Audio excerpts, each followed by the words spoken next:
Wild Tales is sponsored by Cotswold Outdoor. When we're out in the elements, we're in our element. And outside retail expert Cotswold Outdoor is helping more of us to get out with the right kit. Thanks also to their support, the National Trust is helping walking communities to access the UK's outside spaces. And we're working to fix 15,000 kilometres of paths and trails by 2030 for everyone to enjoy. Find your element with Cotswold Outdoor.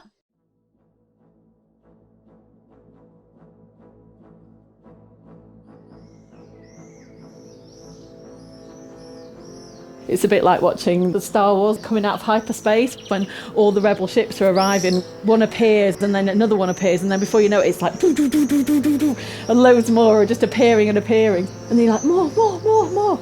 That was a bit like that out there just now, the Star Wars Swift experience, I call it.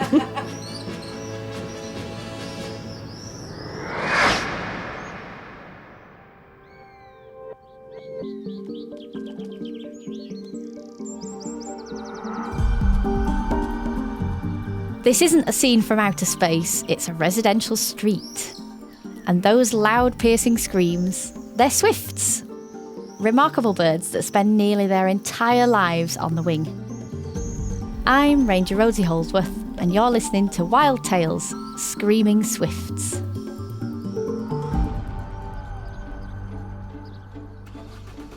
Swifts are the true heralds of summer. Their high-pitched screams are familiar sound in towns and cities across the UK. But these much-loved birds are in trouble, and their numbers are falling fast. In this episode, I've come to Sheffield to meet two swift lovers doing everything they can to keep them flying high. There is always a moment in the year that I wait for, like a child waiting for Christmas, and that is the arrival of our swifts back to UK. And today I'm here to meet some people who I hope are even more passionate than I am. I've been told to look out for a house with a swift box, and I'm in a residential street in Sheffield and I can see a swift box. I think this must be the place. Squeeze through the gate. Let's give it a knock and see who answers. Hello, are you Flora? Yeah, hi, lovely to meet you. I'm Rosie, nice to meet you. Rosie. And this must be Chet. Hello, hi Rosie, nice to meet you. Come in and sit Oh, down. and some screaming swifts right on cue. And barely have my feet crossed the threshold when Flora suddenly points excitedly to the sky. Look, oh my God, there's loads. Look. Chet, look, there's loads. Whoa! 1, 2, 3, 4, 5, 6, 7, 8, 9, 10. They're very hard to count because they're so fast.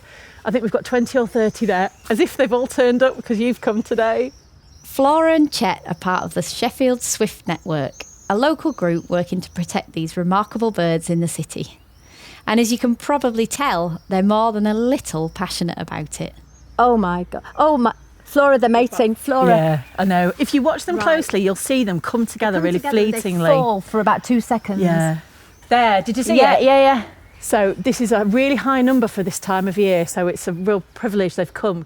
It's a dull, drizzly evening in May. So to be honest, I hadn't expected to see any swifts tonight. So this might well be the second wave birds arriving, so that's the ones who haven't bred yet. Apparently 24,000 came through France yesterday.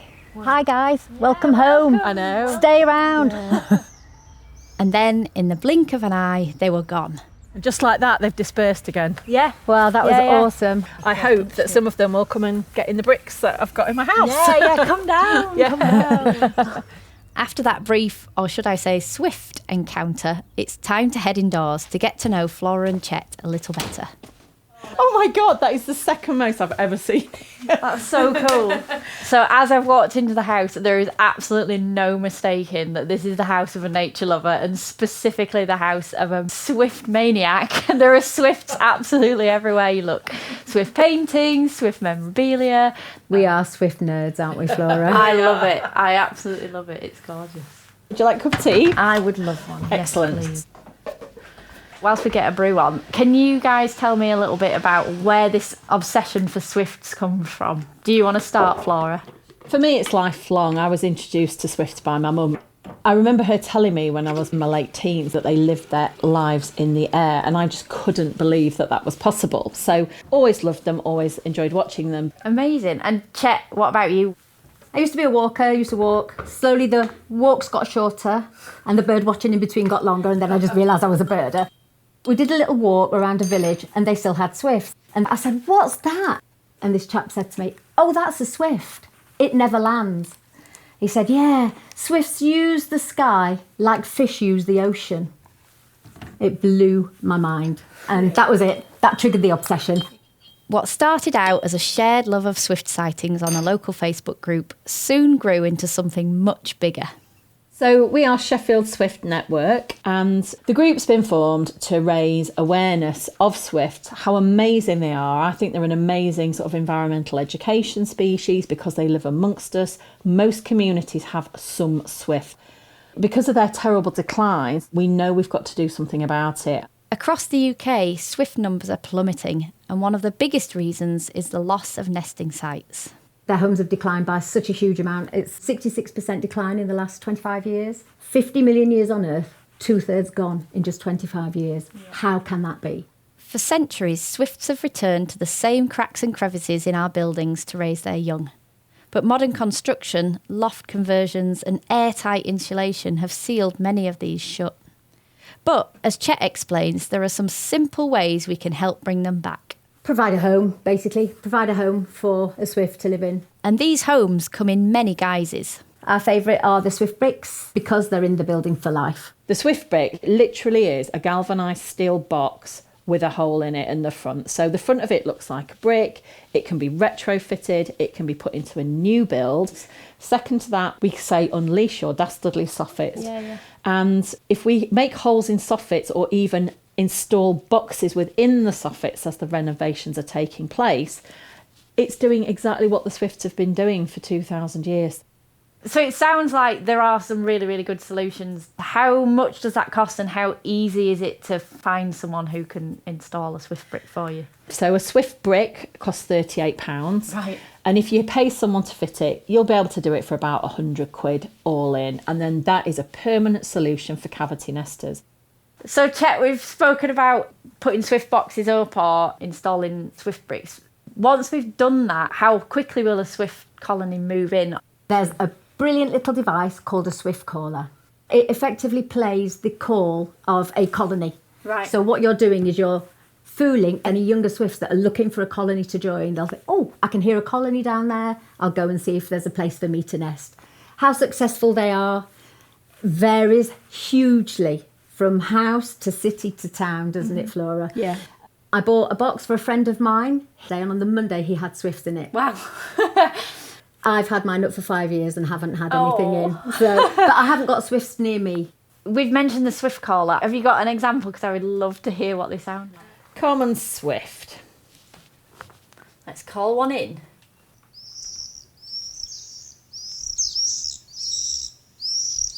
So you literally just play that next to the box and they'd think, "Oh, friends." Yeah, and they do. They home in on it. Yeah.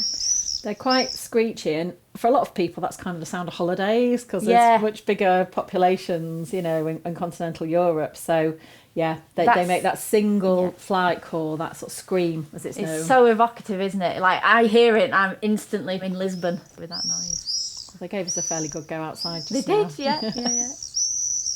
After finding out about all the clever ways we can help, from nest boxes to bricks built right into the walls, Flora suggests we head outside. She's keen to show me some of her own swift setup and take me on a walk to spot some of the local nesting sites. Oh yeah, look. So if you look just under the eaves, I've got those 1.5 bricks in. It's just those little oval holes. Yeah, a hole a couple of inches wide and 65mm There to you be go. precise, Rosie. you wouldn't spot them, would you? They just look like air bricks or part of the building. Yeah, and that's all they want is a little hole. And I've got the box up as well. That's actually got a bat cavity in the back of it as well. And then we've got the double decker there. And as long as the compartments are separate, they're fine living next door to each other. Whereas if you had an open situation, they might have a fight because they do like a fight, Swift. But let's walk up this road here. As we amble up the road, it's not long before we have another encounter. Eyes to the sky. Look there, we've got one quite low. Oh, yeah, look, there's a few. Yeah. 5 or 6. So they're feeding at the moment because they're quite low and they're doing their little flap. And I always think they just look, like Chet said before, like they're swimming when they're feeding because they're all moving around quite languidly. Yeah. And because they do everything in the air, obviously they eat in the air and they're only insectivorous. But what I love is they will collect up to 1,500 insects at a time. Wow. In a pouch under their chin in a bolus. Oh, cool. And then it gets really engorged. So all the white bit you'll see is... Oh, there we go. Yeah. Oh, listen to that. The white bit gets engorged with insects. And my voice is straining then because we get what we call swift neck from looking up at swift. It's an occupational hazard for swift lovers that you injure your neck quite a lot. As we crane our necks, watching their aerial acrobatics, it turns out these birds aren't just fast, they're incredibly precise too. In fact, they are able to detect stinging from non-stinging prey at 70 miles an hour. That's insane. That's a top swift fact. Hit me with your other swift facts. Come on, let's have What some else as have we got, Flora? So they sleep on the wing as well when they're not brooding chicks. But they have what they call unihemispheric sleep, which literally means one side of the brain switches off over the other. And they go up to 2 miles and just have a big kip.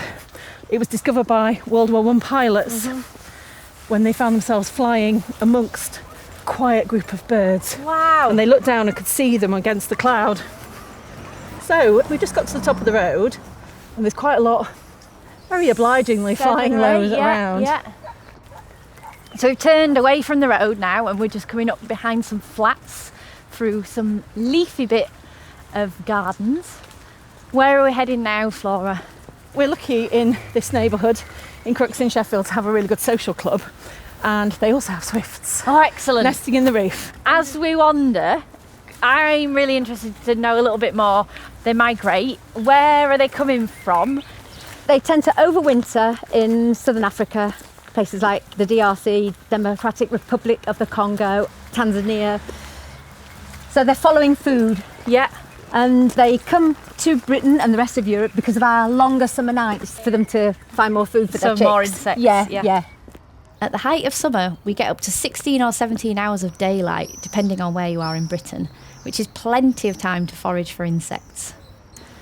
We just had a screaming party going over the roofs there. There was about 6.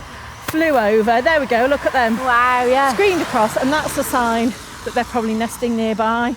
They're telling each other all about it as they whiz around at rooftop level. So although they're screaming when they're high, that's a really good sign that there's nests nearby. And we follow those screams all the way to the social club. Right, here we are. But this bare bit of wall here, we think there's 2 or 3 nests. You know, don't take your eyes off it, because 1 second, they'll just go in. Blink and you miss it, literally. There's definitely some baby birds up there. It won't be swifts yet. Too early for swifts because they trill. They make a very lovely little soft trilling. It's hard to tell what that was. It might well be sparrows. Yeah. We stand fixed, hoping to catch a glimpse, but as Flora says, it's still early days. The breeders have already arrived, beginning of May, so they've been nesting and laying. They're wave 1. Yeah. So I think about now we're thinking this is wave 2, the end of May coming in, and then the last year's fledglings come back sort of July just to check the UK out, have a little bit, think about what it's going to be like when they have their own nest in year 4, and that's when we get what we call peak swift and those big numbers together, fledglings and waves 1, 2 and 3 all at once. And then they're usually gone by the first week of August, which is a very sad day in the swift lovers calendar. The swift stay in the UK may be brief, but for now, we've still got time, and Flora and Chet know just the spot for a better view. Sheffield is a very hilly city. Yeah. And so it doesn't take much to start getting the fantastic views, and we'll get a better view from the park around the corner. We're just going to go down this channel here. A channel in Sheffield is like a ginnel. A ginnel. A snicket. A snicket. A channel. Yeah, for those who don't live in the north of England, just a little cut through path. Sometimes they're between houses and sometimes they're just footpaths. And this one's taking us down the hill with an incredible view. You can see across over the neighbourhood, so we're looking north from here, up out over Hilly Warncliffe Sheffield. Chase, yeah. As we walk and scan the skies, it's clear how much Flora and Chet care for these birds. But for Chet, that passion runs even deeper. She spent countless hours rescuing and rehabilitating fallen and injured swifts, giving them a second chance at life on the wing. My first year was 2022, I think. I undertook a course with Linda from Leeds Swift. Chet was planning to take things slowly, starting with just a couple of swifts. Little did she know what was in store. That was the season we had the heat wave. Yeah. So the 2 swifts turned into 47. Oh my word. Oh, God. It was painful. The extreme heat was making life uncomfortable for the chicks. It was so hot in their nest. Yeah. And they'd either jumped to escape the heat or they'd fallen out just looking for cooler air. So people were knocking on my door with all these swifts in boxes. Chet became part of a silent network of carers, people giving up their entire summers to help care for these tiny birds. So 40 volunteers give up their time, their petrol, to collect swifts from around the area and bring them to me. So the swifts come to me, I weigh them, measure them, sort of gauge what kind of condition they're in. Yeah. I look inside their mouths to see if they're dehydrated. Pink mouth that's okay. A grey mouth is a bit touch and go. A white mouth means, not good. That swift's probably not going to last more than a few hours. I give them a drop of fluid on a cotton bud, and once it's back up to scratch, we can start introducing small amounts of food.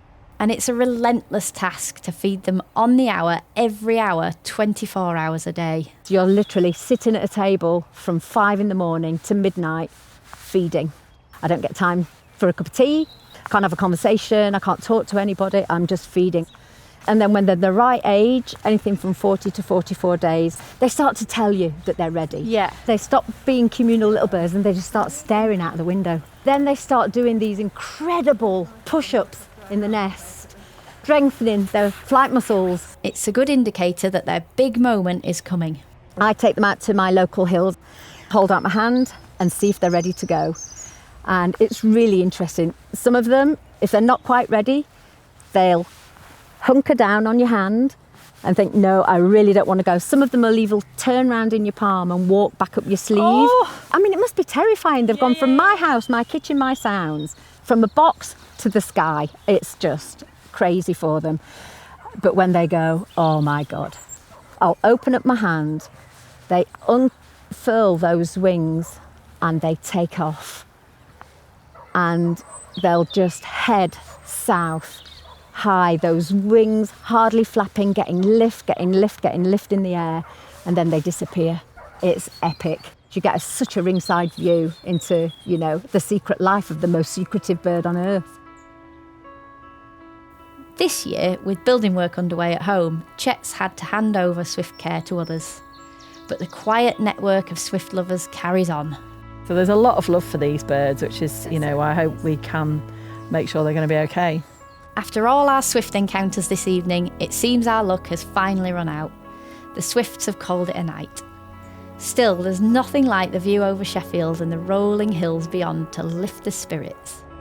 Through the trees, you'll see these incredible views that open up, that go right up onto the moors, right out towards Strines, which is just into Derbyshire, so you can just see them emerging there, and you've got that looking over the city, and that's kind of the logo of the city, is the city with the hills in the background.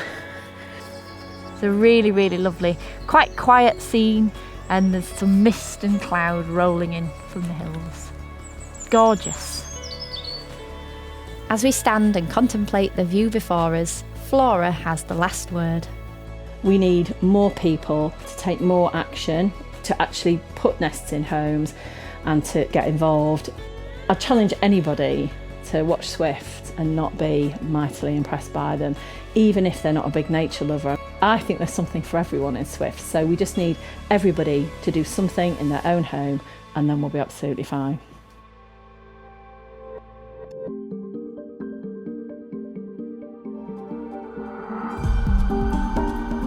Thanks for listening to this episode of Wild Tales. If you liked it, why not give us a like or a follow?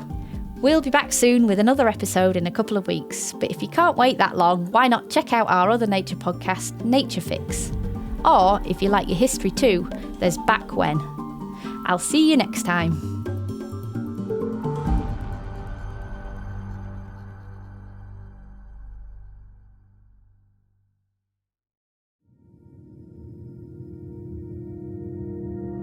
Wild Tales is sponsored by Cotswold Outdoor, your outside retailer and epic guides to adventure. quick breathers, calming walks, or heart-pounding hikes, we feel better when we get out more. Find quality kit and 50 years of outdoor wisdom. Plus, National Trust supporters get 15% off walking kit in-store and online. Feel in your element, in the elements at Cotswold Outdoor.